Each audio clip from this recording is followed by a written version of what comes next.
The movie begins with a hospital scene showing a doctor trying to keep someone's life from slipping away. The person appears to be in a coma, and her boyfriend stands lost at the reception. Flashes of thoughts stream through his mind, and waves of white-hot regret roll off him, as the thoughts involve him disappointing his girlfriend, which might approximately have led to the accident. He rushes into the ER and is immediately reprimanded by the nurse attending to his girlfriend, Gallo. He is herded out by the nurse, who insists that his presence could abruptly hinder the doctor's work, leading to the loss of Gallo's life. The scene shifts to a series of rather disturbing images of the boyfriend, and he is eventually seen sitting all alone in a passageway. When he stands, people suddenly fill the hallway, which appears to be a restaurant. He is approached by an individual who gestures for him to change his clothes for work, as he seems to be an employee there. While performing his duties, his colleagues engage in a conversation about something filled with blood, as if on cue, while he serves a customer who seems to have been fasting for a while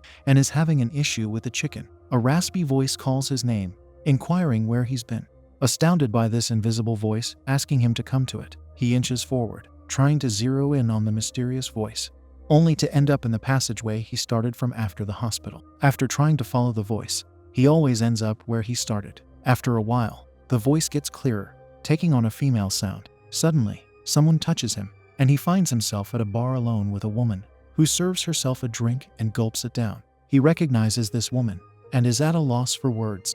She pours a drink into a cup for him, motioning for him to take it. However, he is still too dumbfounded to utter any coherent sound. Noticing this, she drinks the whole pot of wine, and he picks up his cup to join in at the very end. It is revealed that she is Gallo, who was in an accident earlier. He holds her hands while looking distraught. She teases him a bit, and he gets a phone call, which turns out to be from her. Confused, he looks at her only to see she has disappeared, and he is whisked back to the passageway he started from, hearing the strange raspy voice again. This time around, an entity is seen barricaded by seals.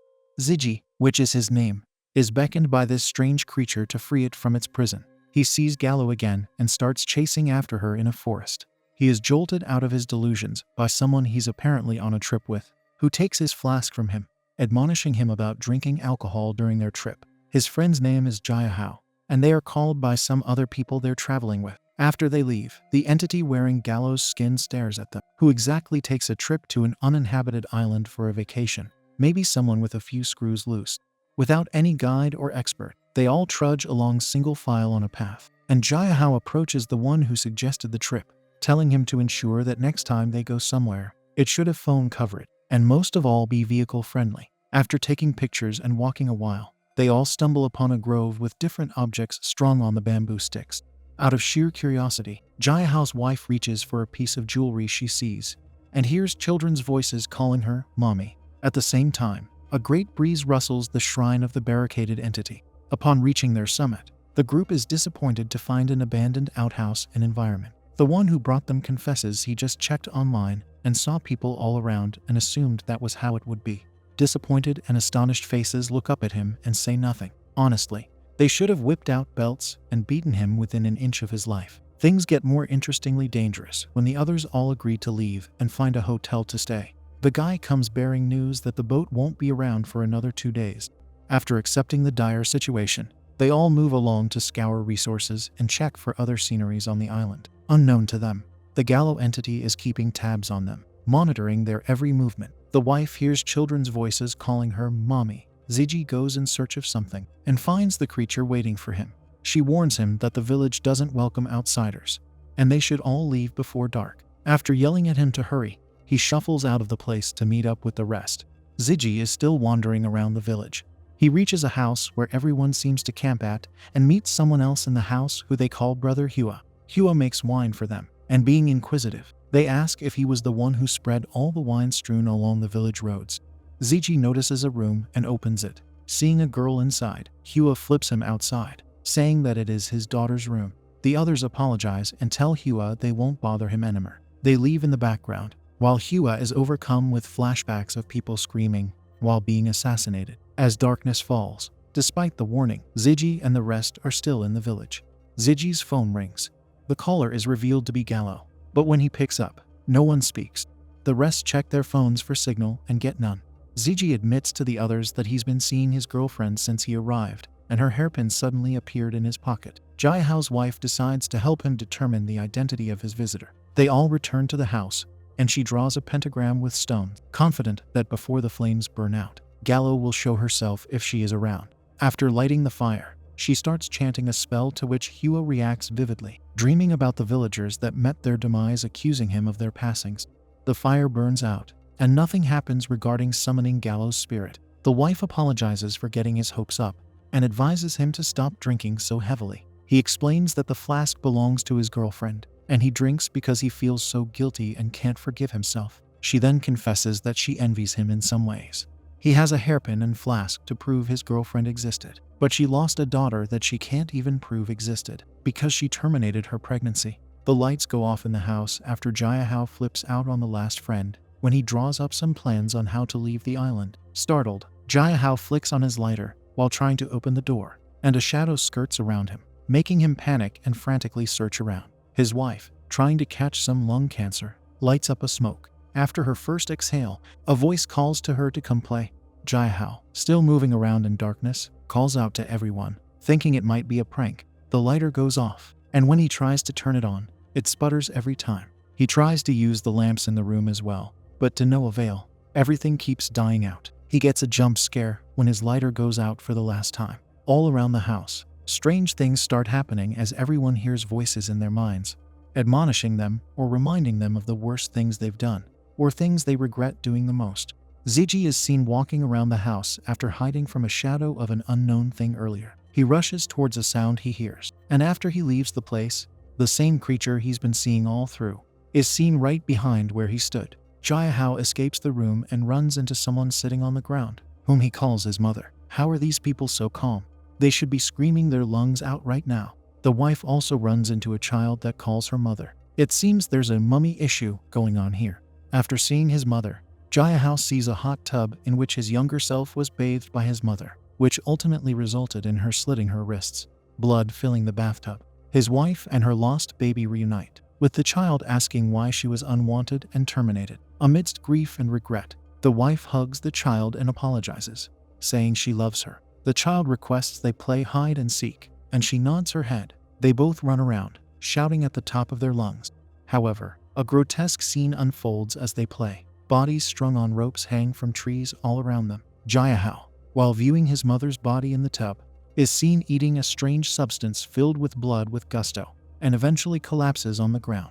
Ziji stumbles outside the house and walks along the woods when he receives another phone call from Gallo, which he picks up. What's said is no different from what she said when he stood her up at their anniversary dinner. After hearing everything all over again, he bursts into tears, only to see a hospital bed in the woods, and Gallo under the lights, calling out his name. He gingerly approaches, and when he gets there, he locks hands with her, and she passes away right in front of him all over again.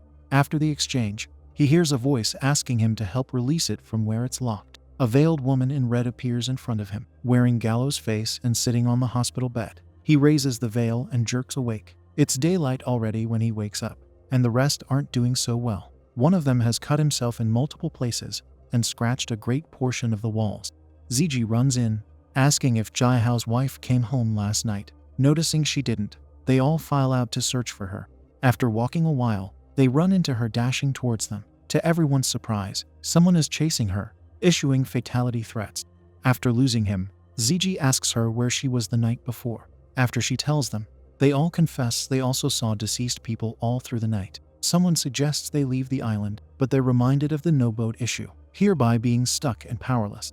Ziji asks when the boat arrives the next day. The response is 7 a.m. He advises that they don't split up or wander around on their own before the next day. After agreeing, they all move forward, and after walking a bit, they catch up to Ziji, only to see him whimpering and moving backward in terror. They move forward to see what's wrong, and see Jiahao's wife in a huge pot, with eyes wide open and unresponsive. Without any further ado, they all take to their heels and begin a marathon for their lives. After running out of breath, they stop by a creek to collect themselves. At this point, Ziji remembers his last conversation with Gallo and tries to forgive himself for Gallo's demise.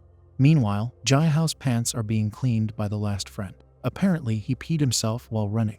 Instead of saying thank you, Jiahao flips the guy over, grabs his collar, and starts banging his head on the ground, blaming him for bringing them all there and condemning his wife to her demise. Ziggy interferes and takes him off the other guy, to which Jiahao storms off angrily, not listening to anything again. With guilt, the last friend retrieves the body and drags it along with him, hoping and praying that she wakes up at some point. To no avail, her lifeless body doesn't gain any animation, and he eventually collapses on her. Ziggy, looking for Jiahao, gets to the spot where the wife met her supposed daughter. While searching for him, he hears the sound of a phone ringing. He digs the ground for it, and when he checks it, his face morphs into a mask of terror. What he saw is unknown. However, he detects a flash of movement. When he checks it out, Uncle Hua, the man who threatened them all, knocks him out and begins dragging him by his leg. When he comes to, he is tied to a chair in a room. Uncle Hua brings out a machete, to which Ziggy reacts in fear, asking him what his plans are with them all. Uncle Hua doesn't respond and just walks out. Upon his departure, the girl who gave Ziggy the warning enters the room facing him. She explains to him that she initially only wanted to drive him away by scaring him, and his friend who passed away was butchered by Awu, not her father. Perplexed, he asks what she means, but she responds, saying he wouldn't understand no matter what she says. She ventures to tell him about the story of the island. 20 years ago, during a flashback, someone was abusing a woman who tried to escape from him, and he kept pulling her back into the room, making angry utterances. He locked the door, and the sound of clothes being ripped was heard. Afterwards, the girl's father was seen knocking at the door, asking her to open the locked door. The girl, who is narrating the story to Ziggy, explains that she was scared at the time and couldn't confide in her father. Eventually, after being forced into marriage by Awu, using his status as the son of the village head, she couldn't bear it anymore and took her own life. Upon finding out, her father chose the way of vengeance and turned his machete on Awu. After some exchanges, the father got him down and began to rip into him with his machete, ultimately assassinating Awu in cold blood, or so he thought. After turning his back to leave, Awu rose up and swung at the old man with his own machete. It did minimal damage and resulted in him being pinned down, with his head under the flooded passageway in his house. After ensuring Awu's demise, the old man made his way towards the celebration for the marriage going on that night. Awu's father, raising a toast to everyone present, was oblivious of his son's demise. Brother Hua, the bride's father, also raised a toast, acting as if he hadn't just assassinated his in-law. Unknown to everyone, Brother Hua already added a certain flavor to the wine before it was served, and the flavor turned out to be verified by demise. After drinking the toast, people started dropping like bags of rice on the ground. With a poker face, Brother Hua threw his drink away, leaving only Awu's father kneeling on the ground gasping for air. He walked up to him and slashed his neck with his machete. Ziggy wakes up, afraid and trying to figure out where he is. It's revealed by the girl to Ziggy that her father cut Awu into pieces and used his body to brew wine in the pots they've been seeing since they arrived. The purpose of this was to ensure Awu's soul never reincarnated. The girl says everything is her fault, and if not for her, Brother Hua wouldn't have butchered everyone and turned into the person he was. If not for that, Awu wouldn't have been able to butcher his friends. Ziggy responds, saying it isn't her fault, and he knows no one would want to live the way she is living. She agrees with him, saying she knows, but she can't seem to forgive herself anyway. Sensing some kinship, Ziggy agrees, saying he knows what that feels like, and he can't seem to forgive himself either for his girlfriend's demise. After remembering the conversation he had with the wife, he concludes that they are just making excuses and don't wish to face their problems, which keeps dragging them to the past. He consults with his mind, and, after some thinking, concludes that he might have been brought there by fate or by coincidence. But he must tell her not to dwell in the past anymore. The voice reaches out to him, asking for freedom again, but Uncle Hua comes in, carrying the limp body of someone, which turns out to be the last friend named Hayashin. He is placed on a bed and seems unconscious.